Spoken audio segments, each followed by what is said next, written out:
সেটা প্রতিভাসিক, বাংলা এটাকে বলে প্রতিভাসিক। প্রতিভাসিক মানে in English if you say it's apparent. What is apparent? That which appears to be true but not true. Apparently true. So the world that we are seeing in front of us, everything includes everything, including my body, my mind, my intelligence, the world outside, everything. They are nothing but projection of my inner consciousness.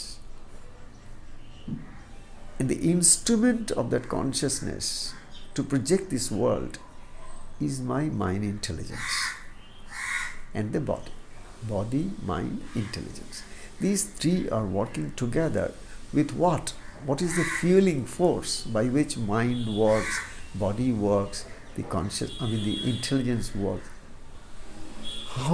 How the mind works, how my intelligence functions, how my body is functioning, with one thing, that is consciousness. So it is consciousness with the help of which the mind, body and intelligence works. But then, because the consciousness gets identified, or rather is thinking that I am the mind, I am the body, I am my intelligence, and these are all mine, this is mine, this is me, and this is me, and this is mine. So with me and mine appears the world. So the moment I start projecting my mind, the consciousness projects and gets identified with the mind, and the mind projects, and the world appears. If this projection is once again taken back, and the mind comes back to its root and gets back to finally into its own source, that is consciousness, the mind has no function, it becomes no mind.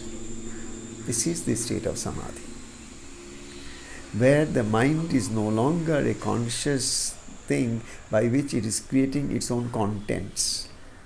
And the contents are thoughts, and thoughts related to feelings in the body, either positive feeling or negative feeling, of sorrows and miseries, or some momentary pleasures and happinesses.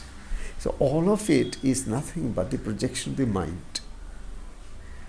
Now, until one practices over a period of time to de-identify the mind. De-identify means now you are trying to demystify everything. This is, whatever I am seeing, I am giving so much importance to it. If somebody said something to me 10 years back, even today, it's so tangibly real for me that I can't get out of it. Why? Because my mind is giving a shape to a 10 years old memory so strong and so tangible that I cannot get out of it. If the mind can take me through such ordeals, such painful state of my inner state, then imagine how, having such a mind, you still can hope that someday you are going to be happy. It's not a possibility. Until such time, the mind, the instrument of mind, intelligence, body, is again seen differently. Differently means, yes, it is my body, yes, it is my mind, yes, it is my intelligence. But these are given to me to explore something beyond what I have been doing so far. And that exploration is to find out from where it is all emerging. All these constant thoughts in my mind, and then such images in my mind, where from are they coming? Are they coming from outside world? Or is something to do with my inside world? And then the meditation is to now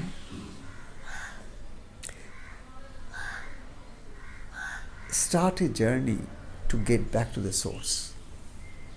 So far I was away from my source, and I was only with that which was projected from the source to the mind, through the body, and then this world, objective world. The moment I'm moving from objective world to the subjective inner reality, that's I.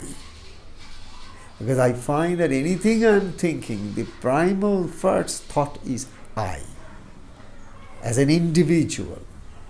Now the exploration is this individual an individual? Is consciousness individualistic? Or this consciousness is something beyond individual? Is this consciousness confined to time and space? Is it location specific? Is this my body specific? Is this my identity that I've created on my business card? Is that me?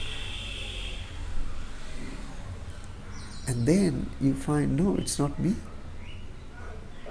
Because I can always very well understand that if this is my business card is me, then I can definitely say then that I am my body, but I am not my body, it's my body.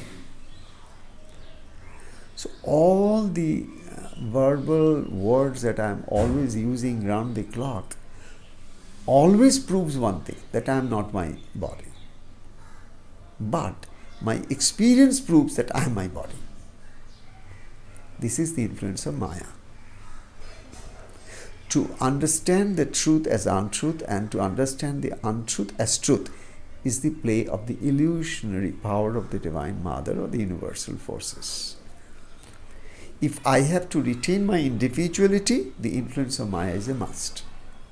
As long as the influence of Maya is on me, that means the spell of hypnotism is on me. There is a hypnotist and there is a hypnotism, and I am the subject of that hypnotist and hypnotism. As long as I remain a subject of the hypnotist's hypnotism of casting a spell over my mind to make me believe in the objective and not look into the subjective, that is where I keep on continuing in this world to procreate my own species, to sustain this world of multiplicity and stand on my concept of duality, that is, I am separate from the rest. All of it is the essential part of the spiritual journey. And it is not just this, it's not just about the spiritual journey. Today the modern quantum science is coming closest to it, but they will never be able to fathom it. Because even the quantum scientists may say that, look, this whole universe doesn't exist. 2022 Nobel laureates, they have been given the Nobel Prize. They proved exactly what Vedanta talked about it millennia back, that this world is an illusion. Actually, it's the observer consciousness they are talking about, the observer element by which everything changes. If anybody's mind is elevated to a higher state of consciousness, in that higher state of consciousness, that same person looks at everybody and feels a deep love to give and never care for his own tiny little bubble-like self or the ego or the separate individuality. That's a very high state of consciousness, because here you are transcended the bounds and the limitations of the ego and you have gone beyond it. So it is the consciousness which is, the same world remains. Maybe this same person 20 years back used to see everybody as, this guy is not right, oh that is not, this is not right, that is not right, oh this fellow is so bad, this fellow is so overboard judgmental about everything. But now the same person who has gone through the process of self-refinement have taken the journey inward to go to the source.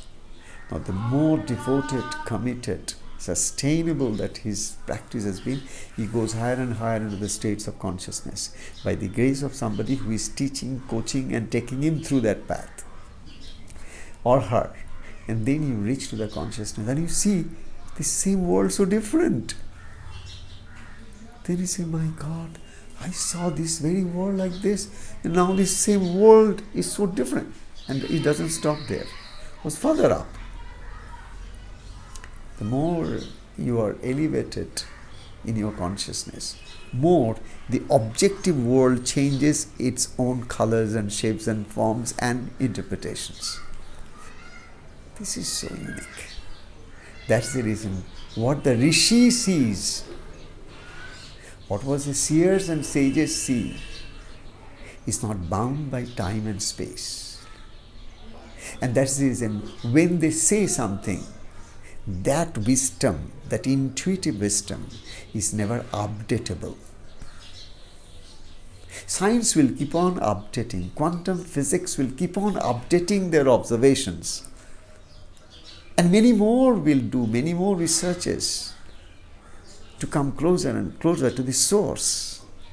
But the difference between the scientist's quantum physics and a rishi or a seer or a yogi's quantum physics, that is quantum metaphysics, I'll say.